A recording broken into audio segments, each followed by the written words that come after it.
평소 차량 통행이 많은 천안의 한 도로, 노인보호구역으로 지정돼 있는데요. 차량 속도를 30km로 제한한다는 표지판이 설치돼 있습니다. 하지만 이곳을 지나는 차량들은 대부분 규정 속도를 지키지 않은 채 달립니다. 도로 한쪽에는 인도가 설치돼 있지 않은 실정. 노인들이 속도를 내 달리는 차량 옆으로 지나가야 하는데요. 자칫 사고로 이어지지는 않을까 주민들은 걱정된다고 말합니다. 30km인데 30km로 가는 사람이 어딨냐 이거지. 다 제 맘대로 그냥 팩팩 밟고 동네 안에서 추월이나 안에서 나갔습니다.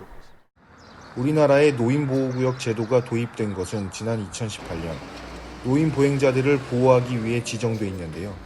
하지만 노인보호구역을 잘 모르는 운전자들도 많습니다. 어린이 보호구역은 사회적 이슈가 되기도 했었고 해서 잘 알고 있는데 노인 보호구역은 실제로 본 적도 없고 잘 모르고 있습니다. 이곳은 천안의 한 마을 회관 앞. 이곳 역시 노인보호구역이지만 제한 속도를 지키는 차량은 거의 찾아볼 수 없습니다. 도로 바닥에 표시해 놓은 노인보호구역 글자는 제대로 알아볼 수 없을 정도로 흐릿합니다. 노인들은 걸음걸이가 느리고 반응 속도가 떨어져 교통사고에 더욱 취약한 상황인데요. 노인보호구역에 신호등이나 안전울타리 같은 시설도 보강이 필요해 보입니다. 문제는 노인보행자 교통사고가 해마다 늘어난다는 점. 도로교통공단에 따르면 노인보행자 교통사고 건수는 지난 2015년 11,500여 건에서 2017년 11,900여 건, 그리고 2019년에는 12,200여 건으로 해마다 계속 늘어나는 추세. 교통 전문가들은 노인보호구역에서 운전자들이 안전운전을 하도록 단속과 함께 계도 대책이 중요하다고 지적합니다. 노인보호구역에서 지금은 처벌이나 단속시설이 조금 부족하다는 게 아쉬운 부분이기도 하고요.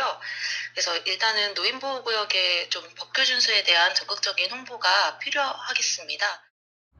노인 보행자들의 안전 불감증도 문제입니다. 횡단보도가 바로 옆에 있지만 이를 무시하고 그대로 길을 건너는 노인들이 적지 않습니다. 어르신들 경우에는 그냥 늘상 해왔었던 신호가 없으니까, 특히 신호가 없으니까 그냥 차가 알아서 비켜주겠지, 서주겠지, 내가 건너갈 때 차가 서주겠지, 그런 개념으로 하니까 조금 위험하긴 하죠.